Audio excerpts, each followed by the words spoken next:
തലസ്ഥാന നഗരിയിൽ മാത്രമല്ല പത്തനംതിട്ട ഇലന്തൂരിലും കലോത്സവത്തിന്റെ കാലമാണ്. പക്ഷേ ഇത് യുവജനോത്സവമല്ല, വയോജന ഉത്സവമാണ്. പ്രായം വെറും നമ്പർ എന്ന് തെളിയിച്ചാണ് ഇലന്തൂരിലെ വയോജന ഉത്സവം സമാപിച്ചത്.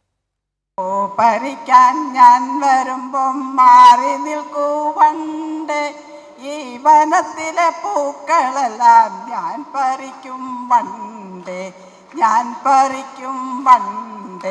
കലയ്ക്ക് പ്രായമില്ലെന്ന് തെളിയിക്കുകയാണ് പത്തനംതിട്ട ഇലന്തൂർ ബ്ലോക്ക് പഞ്ചായത്തിലെ കലാപ്രതിഭകൾ. ബ്ലോക്ക് പഞ്ചായത്തും ICDSും സംയുക്തമായാണ് സായംപ്രഭ കലോത്സവം സംഘടിപ്പിച്ചത്. കലോത്സവം മന്ത്രി വീണ ജോർജ് ഉദ്ഘാടനം ചെയ്തു. അക്കങ്ങളല്ല പ്രായം, കാരണം മനസ്സാണ്. ഇപ്പം നമ്മൾ കാണുമ്പോൾ കേരളത്തിൽ 20%, അടുത്ത വർഷം 20%-ഓളം ജനസംഖ്യയിൽ 20% നമ്മുടെ മുതിർന്ന പൗരന്മാരായിരിക്കും, വയോജനങ്ങളായിരിക്കും. അപ്പം നമ്മുടെ ലക്ഷ്യം ഇന്ത്യയിൽ ഏറ്റവും കൂടുതൽ പ്രായമുള്ളവർ കേരളത്തിലാണ്. അപ്പം നമ്മുടെ ലക്ഷ്യം ജീവിതം ഗുണനിലവാരമുള്ള ജീവിതമാകുക, സന്തോഷത്തോടെ ജീവിക്കുക. മനസ്സിൻ്റെ ആരോഗ്യം വളരെ പ്രധാനപ്പെട്ടതാണ്, ശരീരത്തിൻ്റെ ആരോഗ്യം പ്രധാനപ്പെട്ടതാണ്. അപ്പോൾ സർക്കാർ ചേർത്ത് പിടിക്കുക. ബ്ലോക്കിലെ 118 വയോജന ക്ലബിലെ 200 കലാപ്രതിഭകളാണ് മത്സരത്തിൽ പങ്കെടുത്തത്.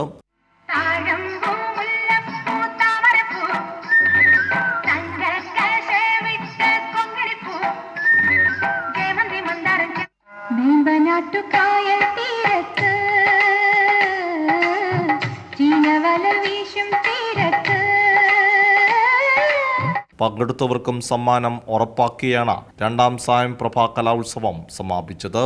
കൈരളി ന്യൂസ്, പത്തനംതിട്ട.